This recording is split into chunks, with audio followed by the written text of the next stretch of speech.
Hello and greetings from Amsterdam. You're joining us here today at EY's Innovation Realised event, where we've had ideas and disruptive discussions with leaders from around the world, from CEOs, from startups and innovators in the disruption space.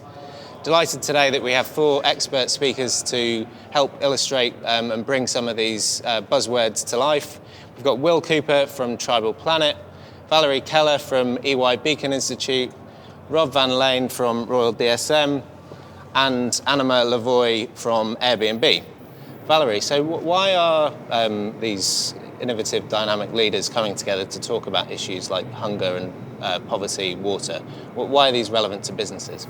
I think we've certainly seen that all the disruptive environment has really started to change the notion of what it means to be a business today. And we've seen this at EY Beacon when talking to leaders around the world. We talked about it at the World Economic Forum earlier this year, also with DSM, that companies that are thinking beyond short-term profits, which we're calling purpose with a small p, it's an idea that doesn't fit for the current environment. Maybe it served us well to get us to a certain point, maybe not. But what we're seeing is that those companies that are actually able to thrive in the disruptive environment, who are able to innovate, who are able to then capitalize on what we were talking about, kind of the trust and the idea that people want to be associated with companies and with the sense that it matters. And so we certainly see that there is a shift to companies that are thinking beyond self-interest and who orient to say, what is it that humanity needs? What is the role that I as a business can serve, right? And that is becoming an unlock for how they drive innovation. So the global goals, and like what DSM has done, and I think in a great example, is a framework for a business to look at their competencies and capabilities and then be able to say, okay, what if I map that to what the world needs? In which case, how does that unlock innovation? And how does that then develop those trusted relationships with consumers? I mean, even consumers, the idea of a consumer sounds so transactional. These are human beings, right? So how do we connect in ways that allow human beings to find that their values are lived in business? And then that becomes a virtuous cycle as well. Okay, Rob, in terms of that living and breathing innovation and change, Royal DSM is a perfect example. Could you share some of your experiences and how your company's evolved from quite a different place to where it is today? Sure. Yeah, the quite a different place was a coal mining company, and I think part of the linear economy and maybe even a polluting industry 100 years ago. But I think today we are trying to make the world a better place, and the Dutch state mines became doing something meaningful. And it is very much like Valerie said, it has become an integral part of doing business. Thinking about not only money, but basically about the planet and the people. It's also how we developed our innovative concepts, what we call Eco Plus and People Plus concepts. In the meantime, about 90% of our innovation pipeline has these solutions that are addressing only a few of the world's problems, because not every company can attack every global problem. So what we did is we married the global challenges with our own competencies, and we were looking what can we do with our skills to solve some of the world's problems. And we have found solutions in the health space, in the renewable fuel space, so basically climate related, and in circularity, where with our material science we are designing now stuff that you can use afterwards, so that you continue to use everything, and there's great examples of that. And I think that gives us the feeling that we are contributing to a better world, and it also attracts then a lot of talent, because people want to work with us. And all of the stuff we make is more profitable than our current portfolio. So that also takes away the myth that you have to either choose for the planet or for the profit. You can actually combine the two. Cool. Okay, thank you. Anima, coming to you now. So Airbnb has really disrupted the hospitality industry.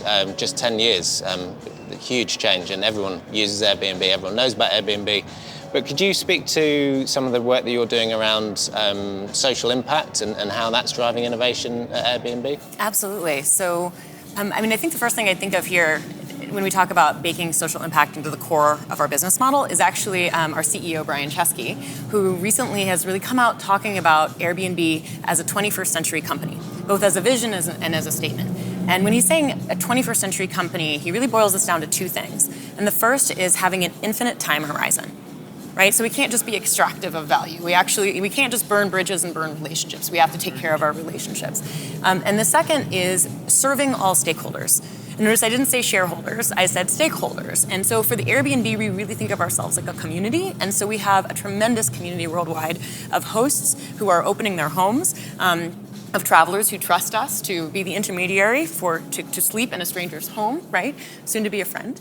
And of course, there's the communities and that surround them. And again, and our own shareholders as well in financial terms. So really, that's a holistic perspective. And I think when Brian's talking about social impact, that can sometimes kind of see like it's on the side, like there's innovation or a CSR or a social impact. But I think what I love about working with Airbnb is the challenge to think about that holistically. Okay, fantastic. Will, global goals are, we have to achieve them by 2030, that's the aim. How confident are you that business is going to step up and act at the pace that we need to help drive this change?